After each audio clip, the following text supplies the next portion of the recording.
Thank you very much, Mr. Speaker. It's a pleasure to be able to address the House this afternoon to join the debate on Bill C-10.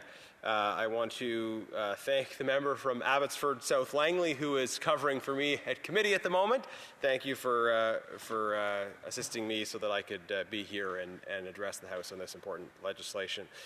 I also want to acknowledge today as a somber anniversary, October 7th, the somber anniversary of the worst instance of anti-Semitic violence since the Holocaust. My grandmother was a Holocaust survivor, Mr. Speaker, and I can't imagine what her response would have been was she still alive to those horrific images from that terrorist attack. But the violence of the continuing to hold hostages continues as well, Mr. Speaker, continuing from that day, and I add my voice to that of many calling for the release of those hostages, Mr. Speaker, and for Hamas to lay down its arms. I know that's not the topic of this bill, but I did want to mention that given the day that it is. Mr. Speaker, today we're debating, as I said, Bill C-210, a bill that is a government bill purportedly dealing with issues of justice and reconciliation. The bill does not do that at all, and on that basis we'll be opposing. And I'll be explaining both our opposition to the bill and why I think we should take a different approach. Before I do that, the clock seems to be off. I am not splitting my time, so just so that's clear. Thank you, Speaker. This bill would add an additional bureaucratic system around adherence to modern treaties. This bill would propose to create an additional Commissioner of Parliament that would assess and look at the government's response to modern treaties. And I suppose the logic of the government here is the only thing holding them back from fulfilling their promises is if there was just one more commissioner telling them to do the right thing. There is, as my colleagues have pointed out, there is always a multiplicity of reports from independent officers and commissioners of Parliament and from civil society highlighting the shortcomings of this government. And what the government could do is to act on the many recommendations that they have received for concretely improving the lives of Indigenous peoples. But instead of actually taking the kind of concrete action that we and many others have proposed, the approach of the government is to say, well, just maybe if we add one more commissioner, that will make all the difference. I did want to comment as well, just in response. I believe it was the member for Hamilton West, Ancaster Dundas, who's a new member, who was making some outrageous claims about the Conservative Party's approach to what happened in residential schools. And in fairness, the member is a new member, but he could still read the history of this place, of what occurred here, what was said here prior to the time when he was elected. He maybe doesn't know, but could know, that it was Stephen Harper, previous Conservative Prime Minister, who apologized officially on behalf of the Government of Canada for what happened in residential schools. And it is the Liberal Party that continues to acknowledge, honor, and celebrate Liberal Prime Ministers in their recent history who were involved in the opening of residential schools. So some of the efforts of that member to try to make this partisan in terms of the issue of truth and reconciliation. If he wants to talk about partisan differences when it comes to actions and steps here, I'm happy to educate him about partisan differences, because it was a Conservative government that had the courage and the vision and the honor to make that apology when previous Liberal governments were unwilling to. We also set up the truth and reconciliation process. Many different individuals, of course, were involved, but it was a process that began and that took place under a Conservative government. So I think that's a history that, again, that member, if he's unaware of it, I'm happy to helpfully add to his knowledge of this country's history by emphasizing the work that was done by Prime Minister Stephen Harper in that regard. Conservatives believe deeply in the importance of truth and reconciliation, and we are proud to recognize the role that Prime Minister Harper played in that. Okay, back to this legislation. I hope the member will want to come back during questions and comments to follow up on this point. This bill proposes to create another bureaucratic position, another officer position in Parliament that would add to an existing group of oversight bodies that can look at the government's performance on these files. In our judgment, that is adding additional bureaucracy when what the government needs to do is actually take the concrete steps that will improve the lives of Indigenous peoples. And I wanted to drill into some of the actions that the government could consider, that would actually be more concrete and meaningful. Now, before speaking in the House, Mr. Speaker, I came from the Human Resources Committee, where we are studying the critical issue of unemployment in this country. Youth unemployment is at 14.5%. Unemployment overall continues to climb. It's at 7.1%. We're going to see new jobs numbers out this Friday. We continue to see serious problems, worsening problems in terms of unemployment, the continuation of a multi-year trend. And we know that unemployment challenges are particularly acute among Indigenous Canadians. The Statistics Canada reports on unemployment actually don't even include Indigenous people living on reserve. But we know through various metrics that there are persistent challenges with Indigenous unemployment in this country.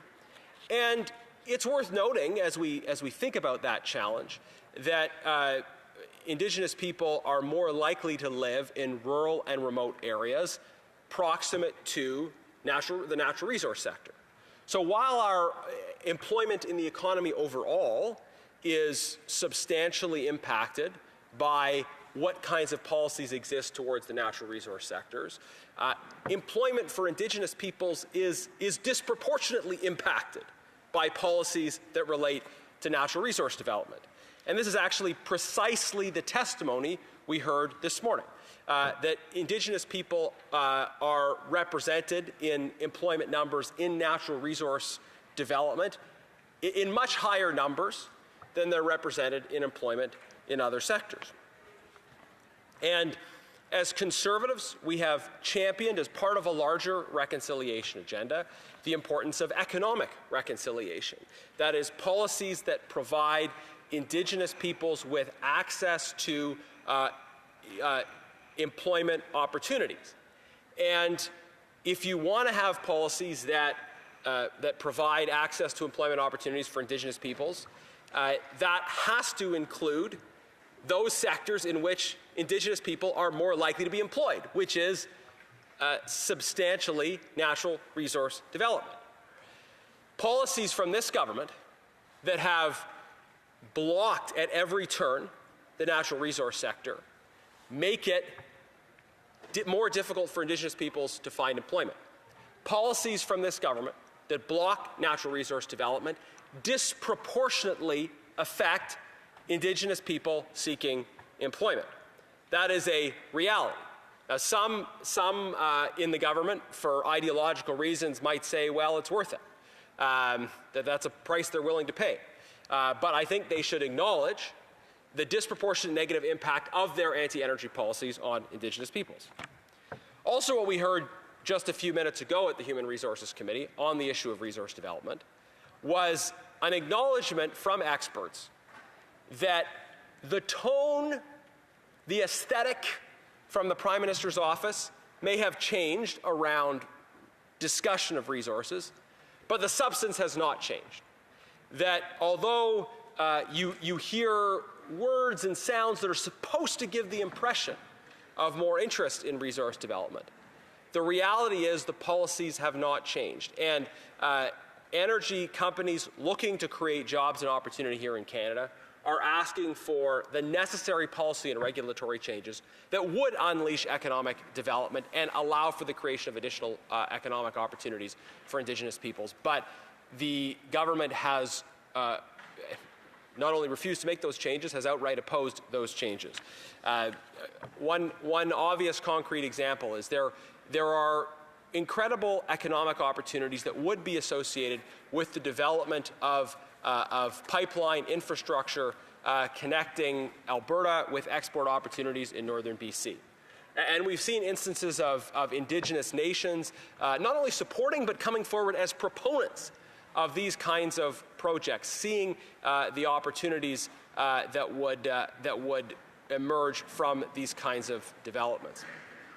And yet, the Liberals have persisted in their support for anti-energy bill C-48, which prohibits exports of energy resources from BC's north coast. Now, let's acknowledge like an obvious reality that that some people would like to pretend isn't there, but clearly is there. There are ships off BC's north coast that are carrying energy products.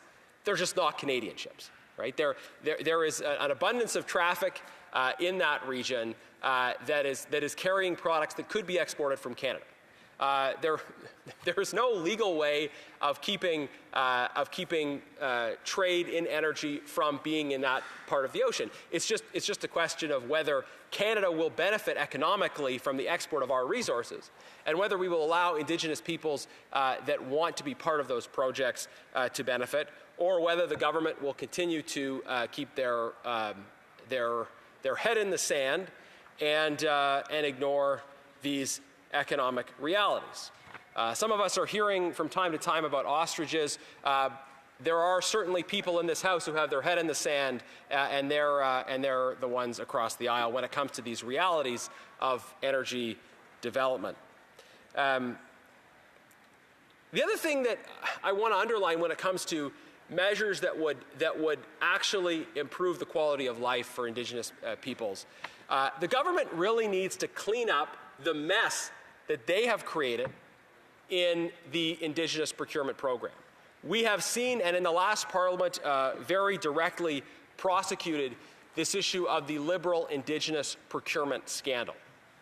Now, the way this scandal has worked is the government put in place a target for Indigenous procurement.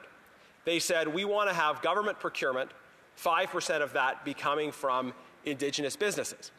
Now, there are existing organizations supporting and recognizing Indigenous businesses. There are a number of lists and entities outside of government that are connected with Indigenous entities that are working on maintaining lists of Indigenous businesses and providing supports to them. The government chose that instead of effectively engaging with external organizations on Indigenous business identification, that they would create their own list of Indigenous businesses, and it turned out that there were some businesses that were listed as Indigenous businesses by the Liberal government that were not on the Indigenous business lists of any external organization. So, if the Liberals say that a particular business is an Indigenous business, and no Indigenous entity outside of government says that that's an Indigenous business, I would suggest there might be some red flags there. And hypothetically, if one of those businesses was owned by a minister of the Crown who wasn't Indigenous, that would also be a red flag, Mr. Speaker. Members are asking that I name the individual involved. Well, there were at least two individuals involved. Both of them were named Randy, I think is fair to say, Mr. Speaker. Mr. Speaker, but the tragic and disgraceful case of the former Liberal minister from Edmonton Centre is notable, but it is also not the only case. We had the AFN tell the Government Operations Committee that in their view, a majority of companies that were benefiting from this set-aside were actually shell companies. A majority. So we had on the one hand I think this explains well the kind of virtue signaling over substance that we see from this government when it comes to these issues. On the one hand, they want to trumpet the fact that they're putting forward a target for Indigenous procurement. On the other hand, they allowed well-connected Liberal friends who were not Indigenous to pretend to be Indigenous in order to access these contracts that were supposed to be set aside for Indigenous peoples. So what an utterly disgraceful mockery they have made of I think, the good intentions of Canadians who ask their government to try to undertake concrete policies that are going to create jobs and opportunity for Indigenous peoples moving forward with economic reconciliation. But on the other hand, they allow non-Indigenous pretenders and shysters to benefit from contract set-asides that were supposed to be for Indigenous peoples. In the Government Operations Committee, we had a whistleblower come and testify before committee about a situation in which a clearly non-Indigenous company, basically they had one Indigenous employee, and they created this structure of a joint venture between this one individual and this larger company to try to make it look like this was an Indigenous joint venture.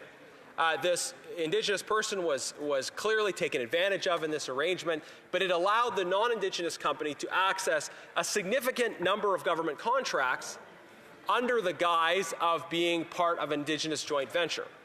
And we had the whistleblower, a former auditor, come before the Government Operations Committee who testified about what happened in this case, and further who testified that the government wasn't interested in hearing his feedback.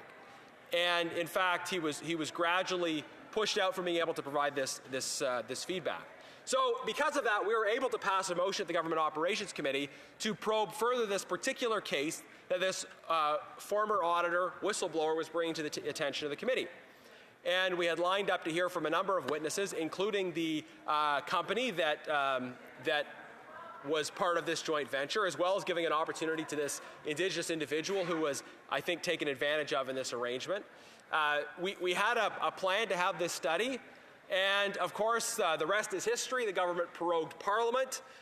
Then we went straight into an election, and so they have tried to bury this issue of the Liberal Indigenous procurement scandal in the ensuing months.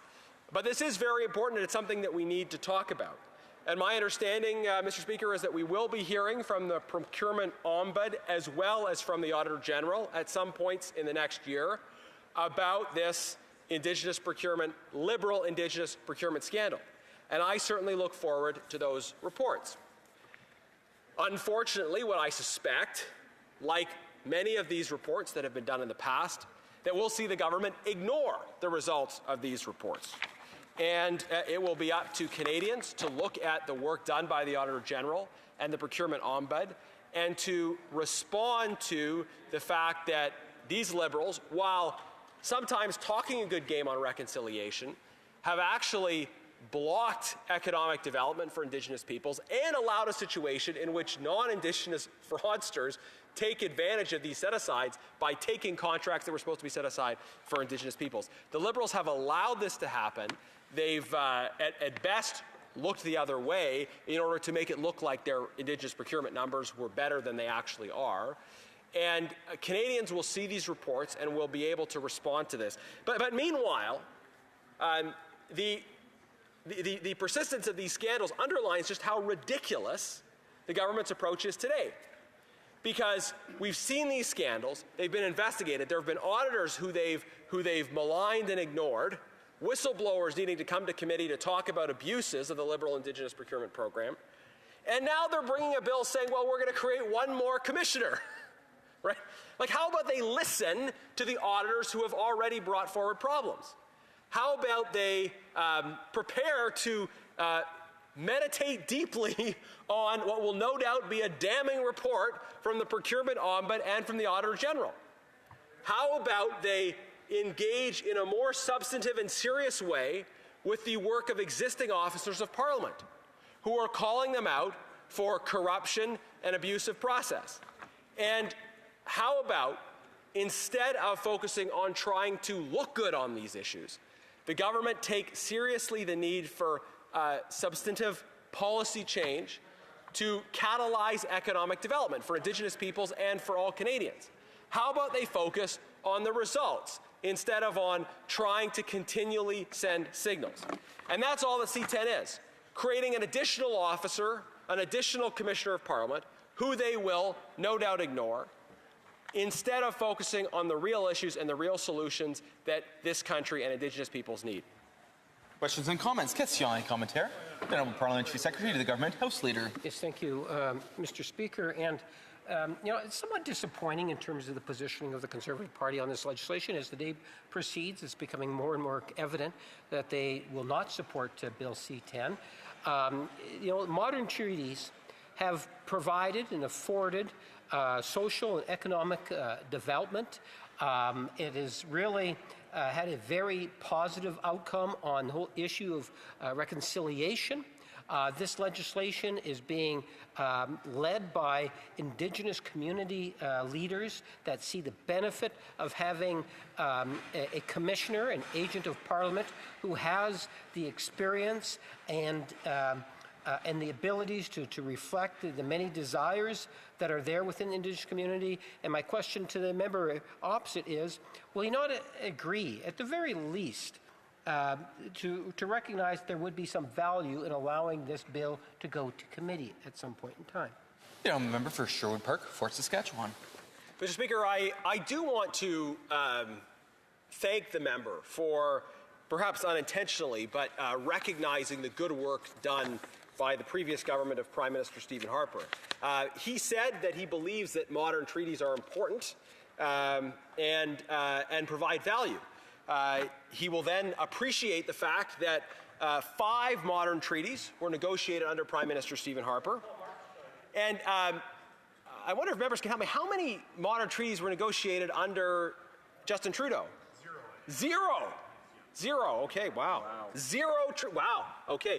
Well, I do want to recognize that the member was willing in his comments to highlight the importance of modern treaties, even though recognizing their importance probably isn't in his partisan interest. And we have 5 negotiated by the Conservatives, 0 negotiated by the Liberal governments. So the point is, we didn't need a commissioner to get it done. We didn't need an extra layer of bureaucracy to get it done. We just got it done. Questions, comments. Question et commentaire. The Honourable Member for Rimouski La Matapédia. Thank you, Mr. Speaker. In my colleague's speech, he mentioned that his party were great defenders of reconciliation because Stephen Harper's party was the first to offer official apologies for the residential schools. But look at the actions of his party a few months ago when C5 was tabled. That bill never went through consultation with Indigenous communities. It was soundly criticized by First Nations, Inuit and Métis communities, and at no point in this process did the Conservatives raise any concerns. I would counsel them not to champion their defense of reconciliation. In fact, could he explain why his party supported a time allocation motion that would gag the House only 4 weeks into a new government? Could my colleague